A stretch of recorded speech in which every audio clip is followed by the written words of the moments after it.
susunod na programa ay rated PG. Ito ay nangangailangan ng patnubay at gabay ng magulang para sa mga batang manonood.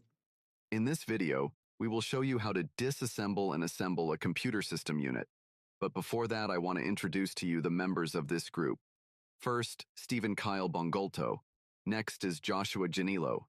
Next is Carlo Khylle. Next is Axel Rouvic PARAN. Next is Joshua Orbino. And lastly, Khylle, Anna Rose OBILLE. This system unit is owned by Mr. Stephen, and as we can see, it's working. First step, lay down the SU and remove the side panel cover to access the internal parts of the computer. Don't forget to be careful, we're not that rich. And remove the RGB fan connector. Second, remove the power supply unit screws, commonly located at the bottom of the system unit. As seen in this video, the main tool we used is just Phillips screw. Then remove the 4-pin and 24-pin power connector, directly connected at your motherboard. Unclip the lock, then remove it. The number one rule doing this job is to remember the proper placement of the wires. And also, do not pull it at the wire itself, it may cause malfunction.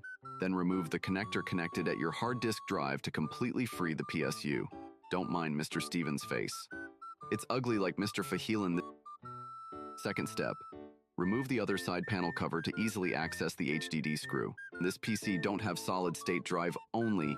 HDD we're broke, we can't afford SSD. Remove the 2 screw holding the hard drive for you to pull out the hard disk drive. May pangit.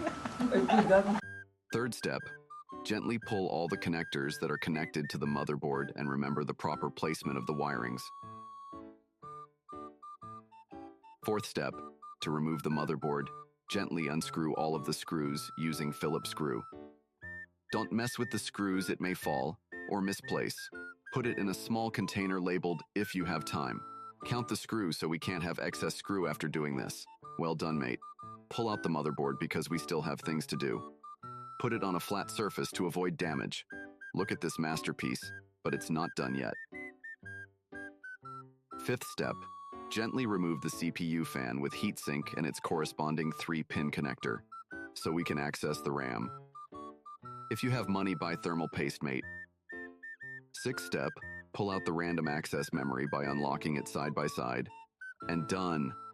Easy as that, mate. You've just disassembled a system unit. Of course, we disassembled the system unit. The next part is, we need now to assemble using last out first in method. First, we need to insert the random access memory in the random access memory slot. And in this motherboard, we have 2 RAM slot. Gently push it down till the lock clicks. Be careful because the RAM is one of the most sensitive part of the computer. Second step, insert the CPU fan with heatsink. Don't forget to put thermal paste because we don't have that. Third step is, you need to align and screw the hard disk drive fixed at the HDD slot. Look for a partner like us because HDD is slightly heavy.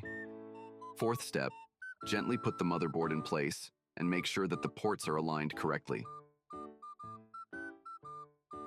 Then put screws to hold the motherboard fixed at the chassis and make sure that it is well stable to avoid possible problem. Because motherboard is holding the CPU fan with heatsink and it's slightly heavy. Do not overpower, gently push it carefully. Fifth step, put back all the connectors to its corresponding purpose, especially the SATA cable. Every cable have a designated pattern that you need to look for before plugging in. Sixth step, and now, put the power supply unit in place because we're excited to see if it's gonna work or not.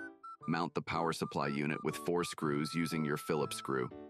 And now, look for the 4-pin connector and connect it directly in its corresponding slot using your hand, mate, because you can't use your tongue here. Next is plug the 24-pin power connector again, directly to its slot on the motherboard. Don't forget to smile doing this. And now for a better cable management, we need to use cable tie or any available at your workshop. In this case, we used a paperclip just because we're broke and cannot afford cable tie. And lastly, put back the side panel cover to finish the job. And now for the exciting part, will it work? Or we just wasted a good running personal computer?